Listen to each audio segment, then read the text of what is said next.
Esta es, incrédulos del mundo entero, la verídica historia de la mamá grande, soberana absoluta del reino de Macondo, que vivió en función de dominio durante 92 años y murió en olor de santidad un martes del septiembre pasado, y a cuyos funerales vino el sumo pontífice. Ahora que la nación sacudida en sus entrañas ha recobrado el equilibrio, ahora que los gaiteros de San Jacinto, los contrabandistas de La Guajira, los arroceros del Sinú, las prostitutas de Guacamayal, los hechiceros de la Sierpe y los bananeros de Aracataca han colgado sus toldos para restablecerse de la extenuante vigilia, y que han recuperado la serenidad y vuelto a tomar posesión de sus estados el presidente de la República y sus ministros y todos aquellos que representaron al poder público. Y a las potencias sobrenaturales en la más espléndida ocasión funeraria que registren los anales históricos. Ahora que el sumo pontífice ha subido a los cielos en cuerpo y alma, y que es imposible transitar en Macondo a causa de las botellas vacías, las colillas de cigarrillos, los huesos roídos, las latas y trapos y excrementos que dejó la muchedumbre que vino al entierro, ahora es la hora de recostar un taburete a la puerta de la calle y empezar a contar desde el principio los pormenores de esta conmoción nacional, antes de que tengan tiempo de llegar los historiadores.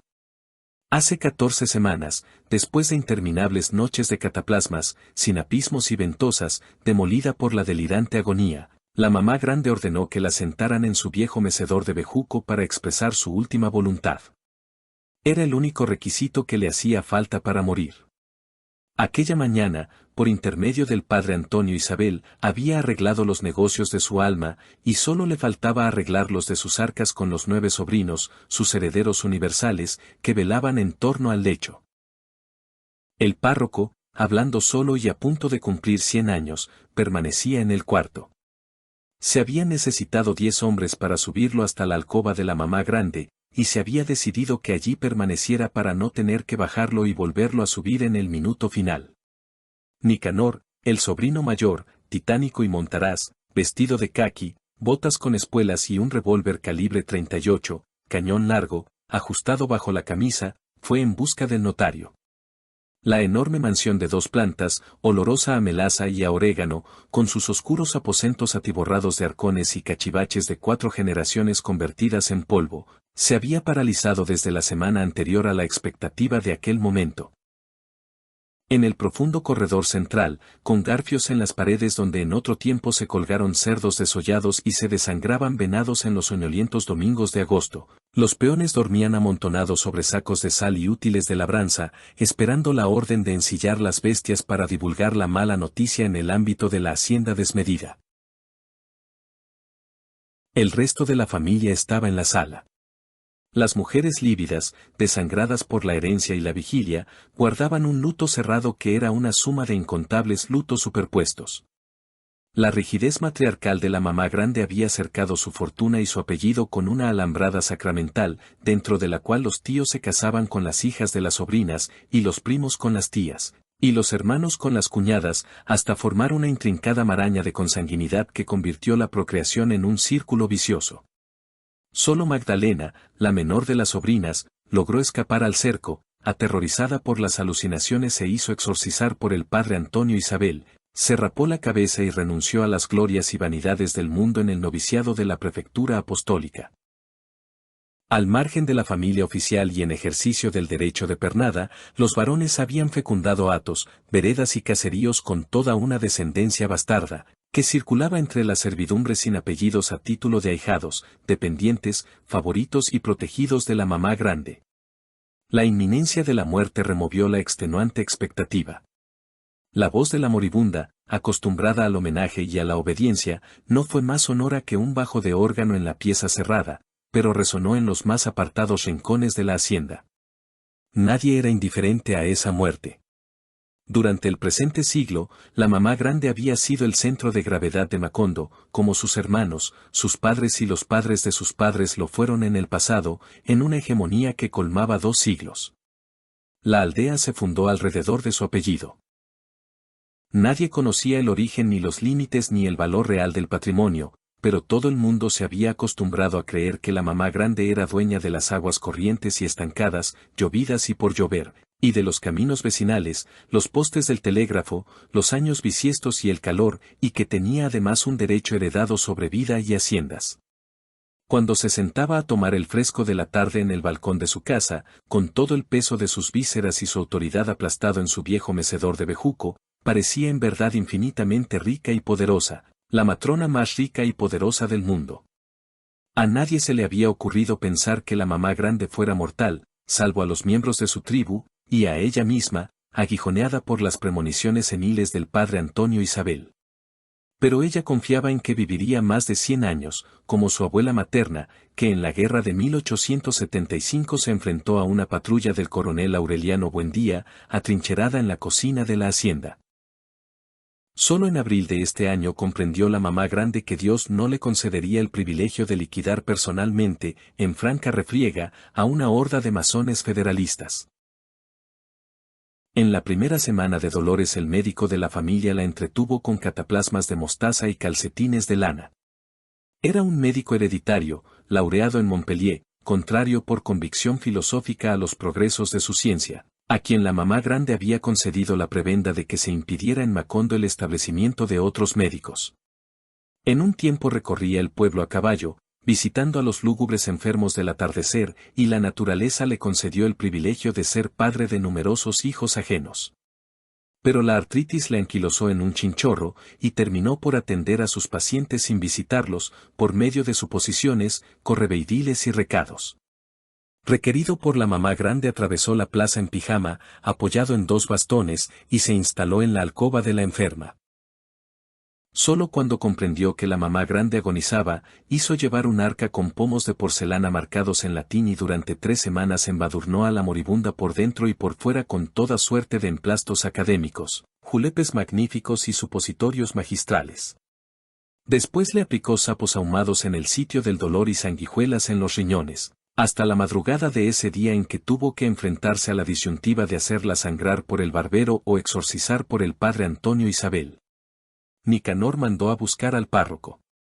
Sus 10 hombres mejores lo llevaron desde la casa cural hasta el dormitorio de la mamá grande, sentado en su crujiente mecedor de mimbre bajo el mohoso palio de las grandes ocasiones. La campanilla del viático en el tibio amanecer de septiembre fue la primera notificación a los habitantes de Macondo. Cuando salió el sol, la placita frente a la casa de la mamá grande parecía una feria rural. Era como el recuerdo de otra época. Hasta cuando cumplió los 70, la mamá grande celebró su cumpleaños con las ferias más prolongadas y tumultuosas de que se tenga memoria. Se ponían damajuanas de aguardiente a disposición del pueblo, se sacrificaban reses en la plaza pública, y una banda de músicos instalada sobre una mesa tocaba sin tregua durante 3 días. Bajo los almendros polvorientos donde la primera semana del siglo acamparon las legiones del coronel Aureliano Buendía, se ponían ventas de masato, bollos, morcillas, chicharrones, empanadas, butifarras, caribañolas, pan de yuca, almojábanas, buñuelos, arepuelas, hojaldres, longanizas, mondongos, cocadas, guarapo, entre todo género de menudencias, chucherías, baratijas y cacharros, y peleas de gallos y juegos de lotería. En medio de la confusión de la muchedumbre alborotada, se vendían estampas y escapularios con la imagen de la mamá grande. Las festividades comenzaban la antevíspera y terminaban el día del cumpleaños, con un estruendo de fuegos artificiales y un baile familiar en la casa de la mamá grande.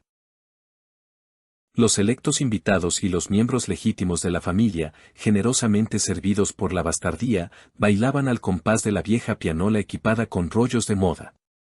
La mamá grande presidía la fiesta desde el fondo del salón, en una poltrona con almohadas de lino, impartiendo discretas instrucciones con su diestra adornada de anillos en todos los dedos. A veces en complicidad con los enamorados pero casi siempre aconsejada por su propia inspiración, aquella noche concertaba los matrimonios del año entrante. Para clausurar el jubileo, la mamá grande salía al balcón adornado con diademas y faroles de papel y arrojaba monedas a la muchedumbre. Aquella tradición se había interrumpido, en parte por los duelos sucesivos de la familia, y en parte por la incertidumbre política de los últimos tiempos. Las nuevas generaciones no asistieron sino de oídas a aquellas manifestaciones de esplendor. No alcanzaron a ver a la mamá grande en la misa mayor, abanicada por algún miembro de la autoridad civil, disfrutando del privilegio de no arrodillarse ni en el instante de la elevación para no estropear su saya de volantes holandeses y sus almidonados pollerines de holán.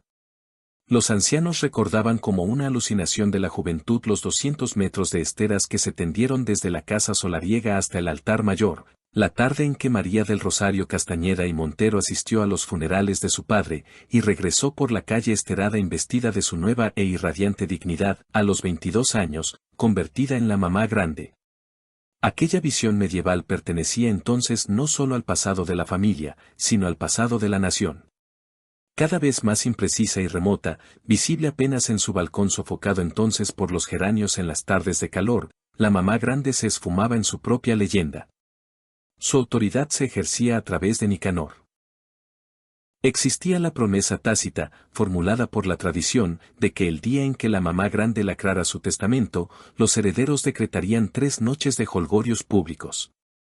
Pero se sabía asimismo que ella había decidido no expresar su voluntad última hasta pocas horas antes de morir, y nadie pensaba seriamente en la posibilidad de que la mamá grande fuera mortal.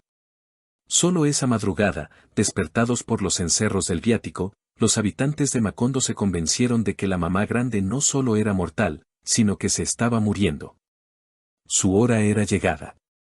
En su cama de lienzo, embadurnada de aloes hasta las orejas, bajo la marquesina de polvorienta espumilla, apenas se adivinaba la vida en la tenue respiración de sus tetas matriarcales.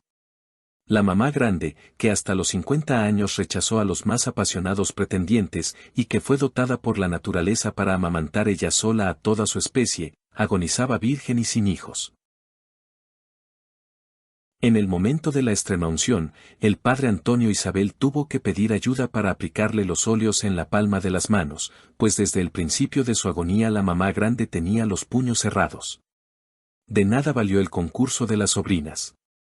En el forcejeo, por primera vez en una semana, la moribunda apretó contra su pecho la mano constelada de piedras preciosas y fijó en la sobrina su mirada sin color, diciendo, salteadoras. Luego vio al padre Antonio Isabel en indumentaria litúrgica y al monaguillo con los instrumentos sacramentales, y murmuró con una convicción apacible, me estoy muriendo. Entonces se quitó el anillo con el diamante mayor y se lo dio a Magdalena, la novicia, a quien correspondía por ser la heredera menor. Aquel era el final de una tradición, Magdalena había renunciado a su herencia en favor de la iglesia. Al amanecer, la mamá grande pidió que la dejaran a solas con Nicanor para impartir sus últimas instrucciones. Durante media hora, con perfecto dominio de sus facultades, se informó de la marcha de los negocios. Hizo formulaciones especiales sobre el destino de su cadáver y se ocupó por último de las velaciones. Tienes que estar con los ojos abiertos, dijo. Guarda bajo llave todas las cosas de valor, pues mucha gente no viene a los velorios sino a robar. Un momento después, a solas con el párroco, hizo una confesión dispendiosa, sincera y detallada, y comulgó más tarde en presencia de los sobrinos. Entonces fue cuando pidió que la sentaran en el mecedor de bejuco para expresar su última voluntad. Nicanor había preparado, en 24 folios escritos con letra muy clara, una escrupulosa relación de sus bienes. Respirando apaciblemente, con el médico y el padre Antonio Isabel por testigos, la mamá grande dictó al notario la lista de sus propiedades, fuente suprema y única de su grandeza y autoridad. Reducido a sus proporciones reales, el patrimonio físico se reducía a 3 encomiendas adjudicadas por cédula real durante la colonia y que con el transcurso del tiempo, en virtud de intrincados matrimonios de conveniencia, se habían acumulado bajo el dominio de la mamá grande. En ese territorio ocioso, sin límites definidos, que abarcaba 5 municipios y en el cual no se sembró nunca un solo grano por cuenta de los propietarios, vivían a título de arrendatarias 352 familias. Todos los años, en vísperas de su onomástico, la mamá grande ejercía el único acto de dominio que había impedido el regreso de las tierras al Estado, el cobro de los arrendamientos. Sentada en el corredor interior de su casa, ella recibía personalmente el pago del derecho de habitar en sus tierras, como durante más de un siglo lo recibieron sus antepasados de los arrendatarios. Pasados los 3 días de la recolección, el patio estaba atiborrado de cerdos, pavos y gallinas, y de los diezmos y primicias sobre los frutos de la tierra que se depositaban allí en calidad de regalo. En realidad, esa era la única cosecha que jamás recogió la familia de un territorio muerto desde sus orígenes, calculado a primera vista en 100.000 hectáreas. Pero las circunstancias históricas habían dispuesto que dentro de esos límites crecieran y prosperaran las 6 poblaciones del distrito de Macondo, incluso la cabecera del municipio, de manera que todo el que habitara una casa no tenía más derecho de propiedad del que le correspondía sobre los materiales, pues la tierra pertenecía a la mamá grande y a ella se pagaba el alquiler, como tenía que pagarlo el gobierno por el uso que los ciudadanos hacían en las calles. En los alrededores de los caseríos, merodeaba un número nunca contado y menos atendido de animales cerrados en los cuartos traseros con la forma de un candado. Ese hierro hereditario, que más por el desorden que por la cantidad se había hecho familiar en remotos departamentos donde llegaban en verano, muertas de sed, las reses desperdigadas, era uno de los más sólidos soportes de la leyenda.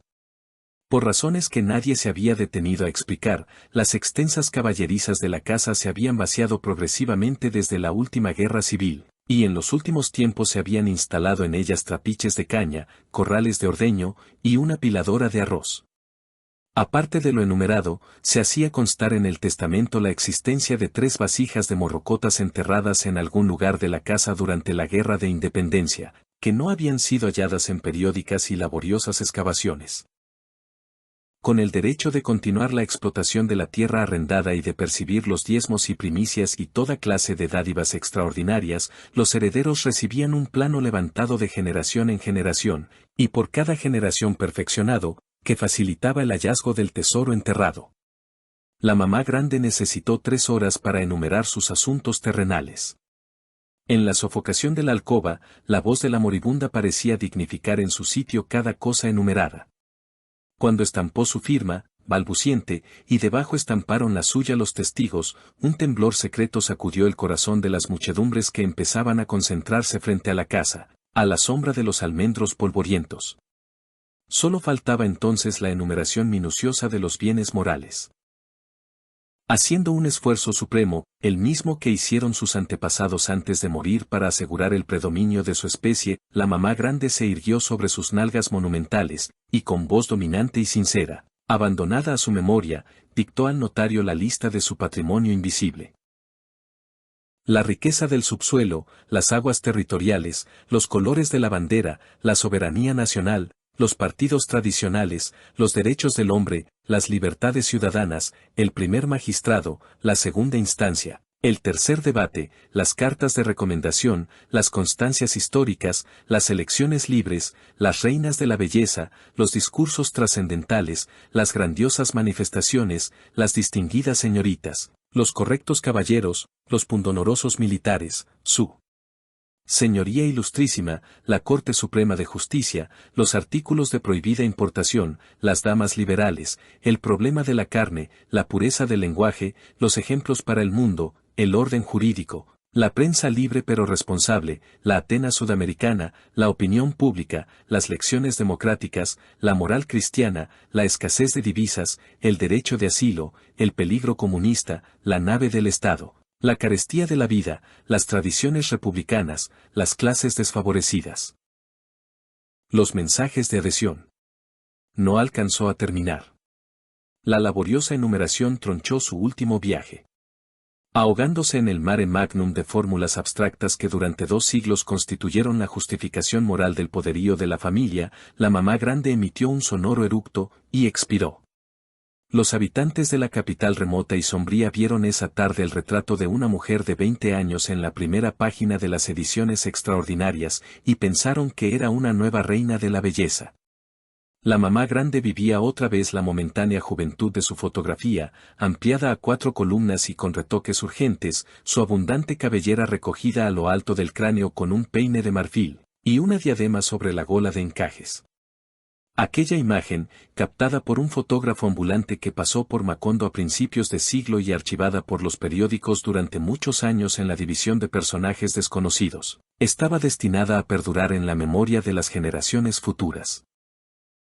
En los autobuses decrépitos, en los ascensores de los ministerios, en los lúgubres salones de té forrados de pálidas colgaduras, se susurró con veneración y respeto de la autoridad muerta en su distrito de calor y malaria, cuyo nombre se ignoraba en el resto del país hacía pocas horas, antes de ser consagrado por la palabra impresa. Una llovizna menuda cubría de recelo y de verdina los transeúntes. Las campanas de todas las iglesias tocaban a muerto. El presidente de la República, sorprendido por la noticia cuando se dirigía al acto de graduación de los nuevos cadetes, sugirió al ministro de la Guerra, en una nota escrita de su puño y letra en el revés del telegrama, que concluyera su discurso con un minuto de silencio en homenaje a la mamá grande. El orden social había sido rozado por la muerte. El propio presidente de la República, a quien los sentimientos urbanos llegaban como a través de un filtro de purificación, alcanzó a percibir desde su automóvil en una visión instantánea pero hasta un cierto punto brutal, la silenciosa consternación de la ciudad. Solo permanecían abiertos algunos cafetines de mala muerte, y la Catedral Metropolitana, dispuesta para 9 días de honras fúnebres. En el Capitolio Nacional, donde los mendigos envueltos en papeles dormían al amparo de columnas dóricas y taciturnas estatuas de presidentes muertos, las luces del Congreso estaban encendidas. Cuando el primer mandatario entró a su despacho, conmovido por la visión de la capital enlutada, sus ministros lo esperaban vestidos de tafetán funerario, de pie, más solemnes y pálidos que de costumbre. Los acontecimientos de aquella noche y la siguiente serían más tarde definidos como una lección histórica. No solo por el espíritu cristiano que inspiró a los más elevados personeros del poder público, sino por la abnegación con que se conciliaron intereses disímiles y criterios contrapuestos, en el propósito común de enterrar un cadáver ilustre. Durante muchos años la mamá grande había garantizado la paz social y la concordia política de su imperio, en virtud de los 3 baúles de cédulas electorales falsas que formaban parte de su patrimonio secreto. Los varones de la servidumbre, sus protegidos y arrendatarios, mayores y menores de edad, ejercitaban no solo su propio derecho de sufragio, sino también el de los electores muertos en un siglo. Ella era la prioridad del poder tradicional sobre la autoridad transitoria, el predominio de la clase sobre la plebe, la trascendencia de la sabiduría divina sobre la improvisación mortal. En tiempos pacíficos, su voluntad hegemónica acordaba y desacordaba canonjías, prebendas y sinecuras, y velaba por el bienestar de los asociados así tuviera para lograrlo que recurrir a la trapisonda o al fraude electoral. En tiempos tormentosos, la mamá grande contribuyó en secreto para armar a sus partidarios y socorrió en público a sus víctimas. Aquel celo patriótico la acreditaba para los más altos honores. El presidente de la República no había tenido necesidad de recurrir a sus consejeros para medir el peso de su responsabilidad. Entre la sala de audiencias de palacio y el patiecito adoquinado que sirvió de cochera a los virreyes, mediaba un jardín interior de cipreses oscuros donde un fraile portugués se ahorcó por amor en las postrimerías de la colonia. A pesar de su ruidoso aparato de oficiales condecorados, el presidente no podía reprimir un ligero temblor de incertidumbre cuando pasaba por ese lugar después del crepúsculo. Pero aquella noche, el estremecimiento tuvo la fuerza de una premonición. Entonces adquirió plena conciencia de su destino histórico y decretó 9 días de duelo nacional y honores póstumos a la mamá grande en la categoría de heroína muerta por la patria en el campo de batalla. Como lo expresó en la dramática alocución que aquella madrugada dirigió a sus compatriotas a través de la cadena nacional de radio y televisión, el primer magistrado de la nación confiaba en que los funerales de la mamá grande constituyeran un nuevo ejemplo para el mundo. Tan altos propósitos debían tropezar sin embargo con graves inconvenientes. La estructura jurídica del país, construida por remotos ascendientes de la mamá grande, no estaba preparada para acontecimientos como los que empezaban a producirse. Sabios doctores de la ley, probados alquimistas del derecho ahondaron en hermenéuticas y silogismos en busca de la fórmula que permitiera al presidente de la República asistir a los funerales. Se vivieron días de sobresalto en las altas esferas de la política, el clero y las finanzas. En el vasto hemiciclo del Congreso, enrarecido por un siglo de legislación abstracta, entre óleos de próceres nacionales y bustos de pensadores griegos, la evocación de la mamá grande alcanzó proporciones insospechables, mientras su cadáver se llenaba de burbujas en el duro septiembre de Macondo. Por primera vez se habló de ella y se la concibió sin su mecedor de bejuco, sus sopores a las 2 de la tarde y sus cataplasmas de mostaza, y se la vio pura y sin edad, destilada por la leyenda.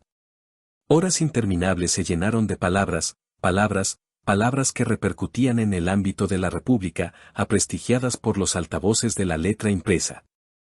Hasta que alguien dotado de sentido de la realidad en aquella asamblea de jurisconsultos asépticos, interrumpió el bla bla bla histórico para recordar que el cadáver de la mamá grande esperaba la decisión a 40 grados a la sombra.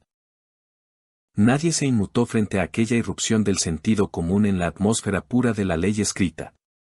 Se impartieron órdenes para que fuera embalsamado el cadáver, mientras se encontraban fórmulas, se conciliaban pareceres o se hacían enmiendas constitucionales que permitieran al presidente de la República asistir al entierro.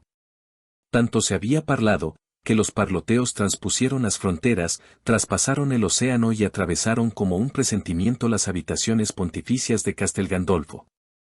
Repuesto de la modorra del Ferragosto reciente, el sumo pontífice estaba en la ventana, viendo en el lago sumergirse los buzos que buscaban la cabeza de la doncella decapitada. En las últimas semanas los periódicos de la tarde no se habían ocupado de otra cosa, y el sumo pontífice no podía ser indiferente a un enigma planteado a tan corta distancia de su residencia de verano. Pero aquella tarde, en una sustitución imprevista, los periódicos cambiaron las fotografías de las posibles víctimas por la de una sola mujer de 20 años, señalada con una blonda de luto. La mamá grande, exclamó el sumo pontífice, reconociendo al instante el borroso daguerrotipo que muchos años antes le había sido ofrendado con ocasión de su ascenso a la silla de San Pedro. La mamá grande, exclamaron a coro en sus habitaciones privadas los miembros del colegio cardenalicio, y por tercera vez en 20 siglos hubo una hora de desconciertos, sofoquines y correndillas en el imperio sin límites de la cristiandad, hasta que el sumo pontífice estuvo instalado en su larga góndola negra, rumbo a los fantásticos y remotos funerales de la mamá grande.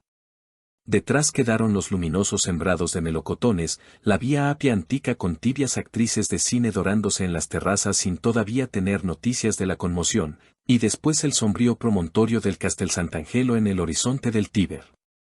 Al crepúsculo los profundos dobles de la Basílica de San Pedro se entreveraron con los bronces cuarteados de Macondo.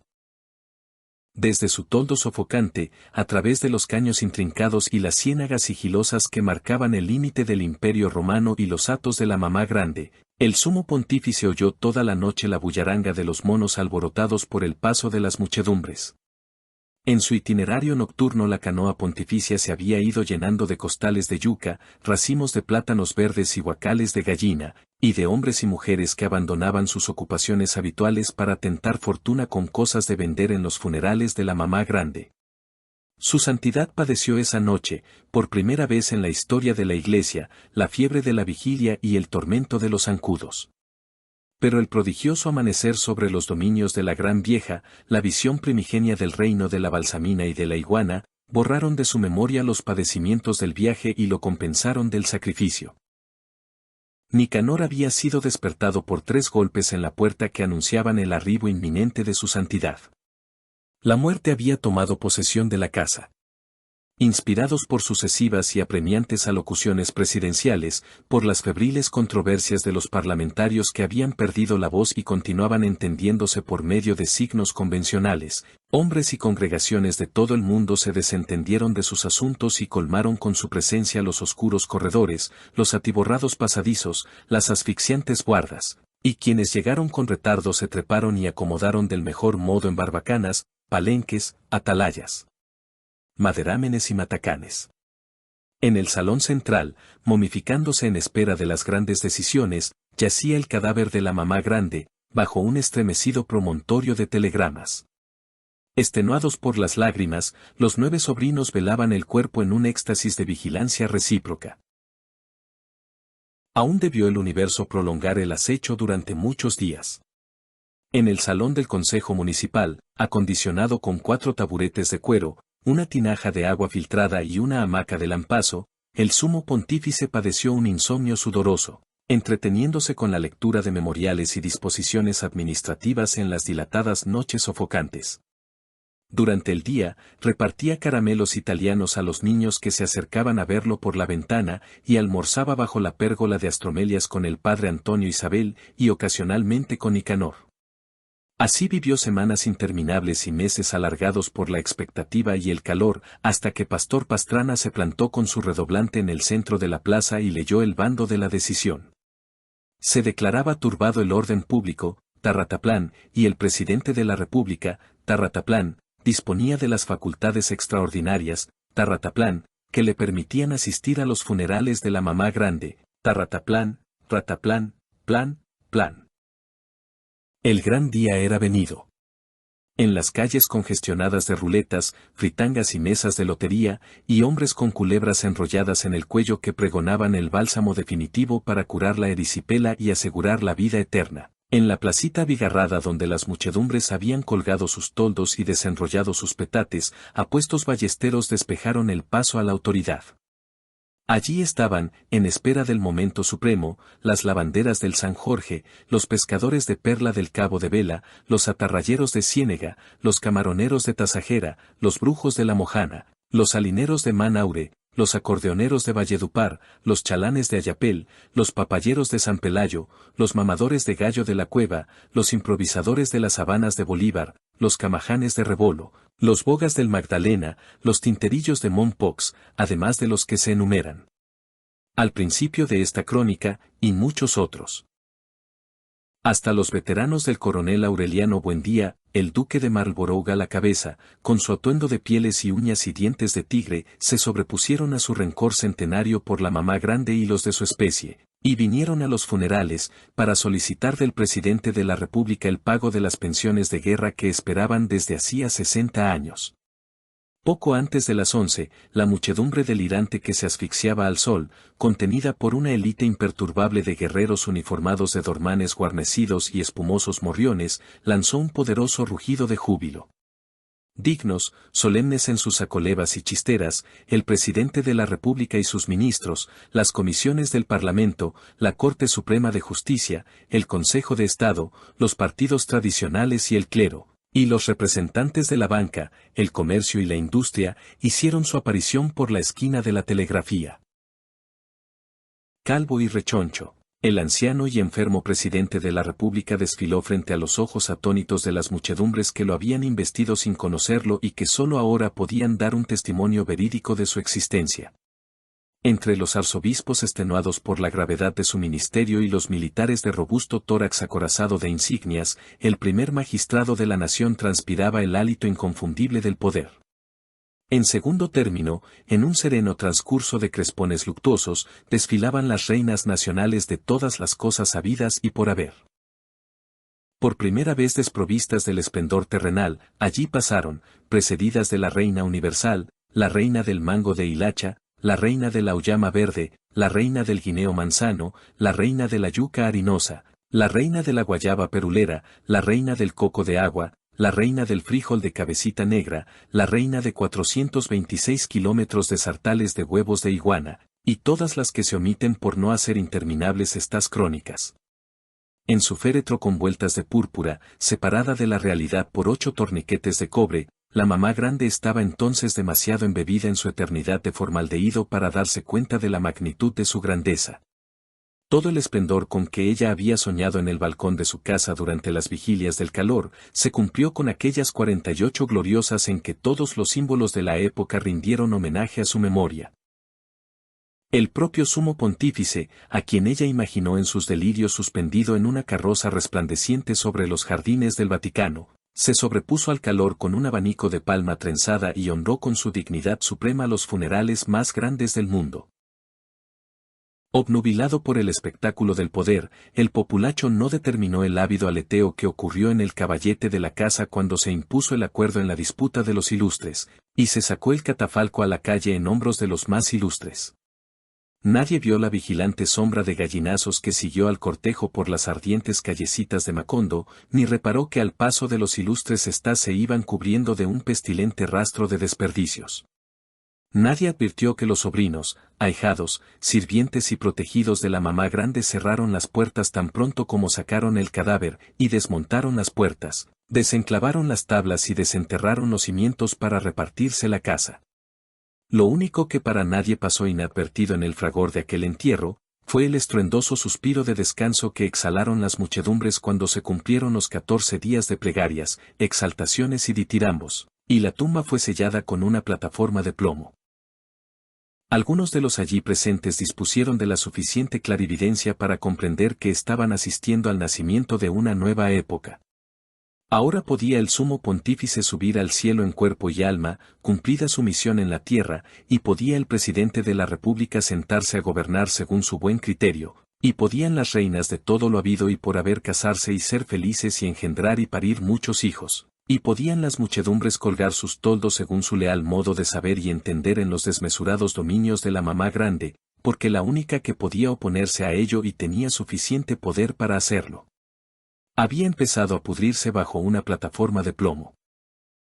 Solo faltaba entonces que alguien recostara un taburete en la puerta para contar esta historia, lección y escarmiento de las generaciones futuras, y que ninguno de los incrédulos del mundo se quedara sin conocer la noticia de la mamá grande, que mañana miércoles vendrán los barrenderos y barrerán la basura de sus funerales, por todos los siglos de los siglos.